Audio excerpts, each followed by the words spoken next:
नमस्कार दोस्तों आप किसी खेत या प्लॉट ज़मीन किसी भी प्रकार का कोई भी भूखंड है उसका अगर नाप करना चाहते हैं, वो भी बिना किसी फीते के, बिना उस जगह गए हुए आप किसी भी स्थान पर खड़े होकर उसका नाप कर सकते हैं बिल्कुल 2 मिनट में।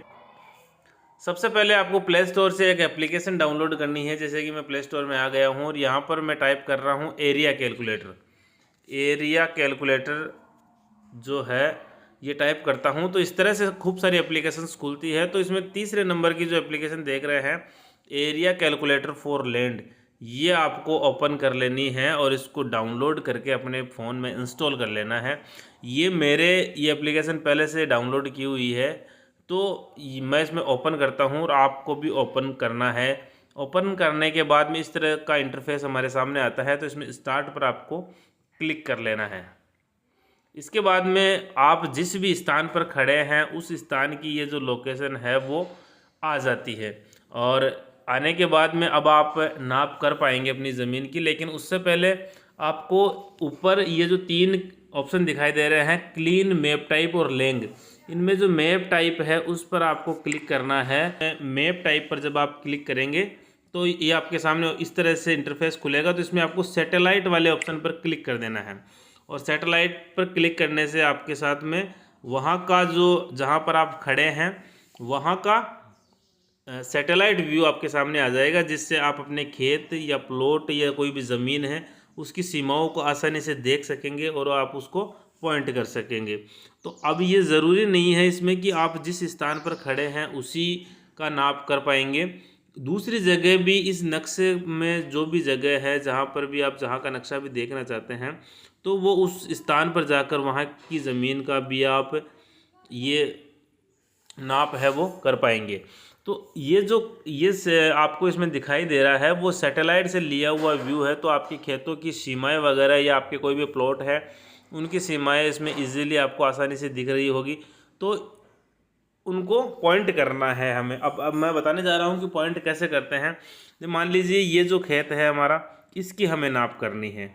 तो इसकी नाप करने के लिए सबसे पहले किसी भी एक कोने पर आपको पॉइंट करना है। जैसे ही आप क्लिक करेंगे वहाँ पर ये ऑटोमेटिकली पॉइंट हो जाएगा। ये 1 नंबर लिख गया। इसके बाद में इसका जो दूसरा कोना है वहाँ पर हमें क्लिक करना है, इसको जूम कर लेना है ताकि सीमाएं हैं वो आसानी से आप पॉइंट कर सके। ये 2 नंबर हो गया, यानी ये जो एक इसकी सीमा हो गई। इसके बाद में दूसरी तरफ की जो सीमा है उस पर हम क्लिक करते हैं। अगर बीच में से अगर ये जो सीमाएं हैं वो सीधी नहीं हैं, जैसे उबड़ खाबड़ है या फिर तिकोने टाइप का प्लॉट है, तो उसमें ये जो पॉइंट है आप ज़्यादा भी बना सकते हैं अपनी सुविधा अनुसार।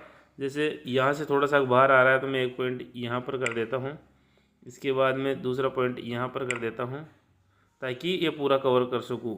यहाँ पर कर देता हूँ। फिर उसके बाद में ये वाली जो सीमा, ये वाली जो साइड है यहाँ से बिल्कुल सीधा है, तो मैं यहाँ पर क्लिक कर देता हूँ और ये जो हमारा जो पूरा खेत है वो कवर हो गया है। तो इस तरह से ये हमारा खेत है वो सारी सीमाएं कर ली हैं हमने।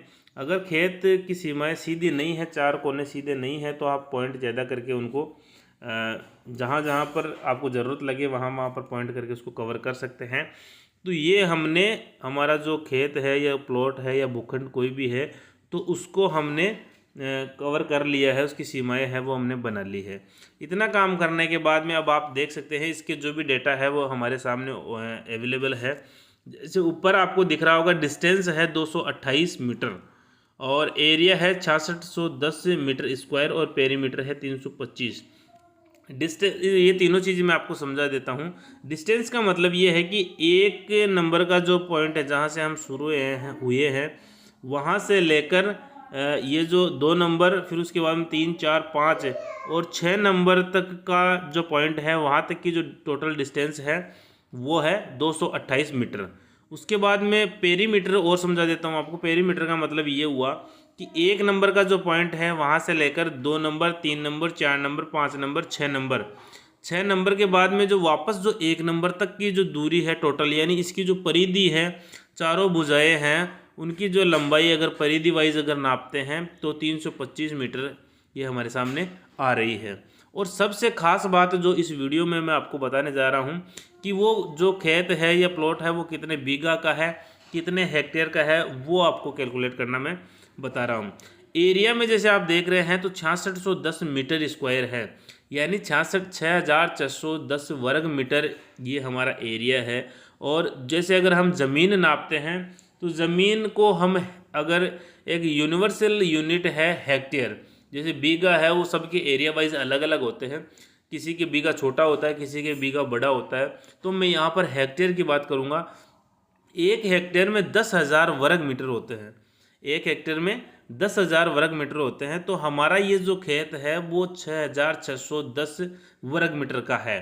तो इस तरह से हम अब इसमें कैलकुलेशन करके हम पता लगा सकते हैं कि हमारा जो खेत है वो कितना हेक्टेयर का है। और एक हेक्टेयर में सरकारी 6 बीघे होते हैं। तो एरिया अगर हमारा 6,610 मीटर स्क्वायर है तो हम ये मान सकते हैं कि जब एक हेक्टेयर में 10,000 मीटर स्क्वायर होते हैं तो इसमें हमारे जो एरिया आ रहा है वो आ रहा है 6,610, यानी इसको हम कह सकते हैं कि ये 0.66 हेक्टेयर हमारा एरिया हो गया खेत का। आप किसी भी ज़मीन का आप पता लगा सकते हैं। जैसे ये जो भूखंड है, ये जो खेत है, तो इसका चारों पॉइंट आप क्लिक करके इसमें पता लगा सकते हैं। या कोई जैसे छोटा मकान वगैरह है, छोटा प्लॉट वगैरह, जैसे ये जो है बना हुआ, इसका आप कर सकते हैं। फिर इसके बाद में जैसे आप दूसरे के नापना चाहते हैं तो क्लीन जो है उस पर क्लिक करेंगे तो वहाँ से ये साफ़ हो जाएगा। और उसके बाद में दूसरे किसी भी ज़मीन का है वो आप इसमें पता कर सकते हैं।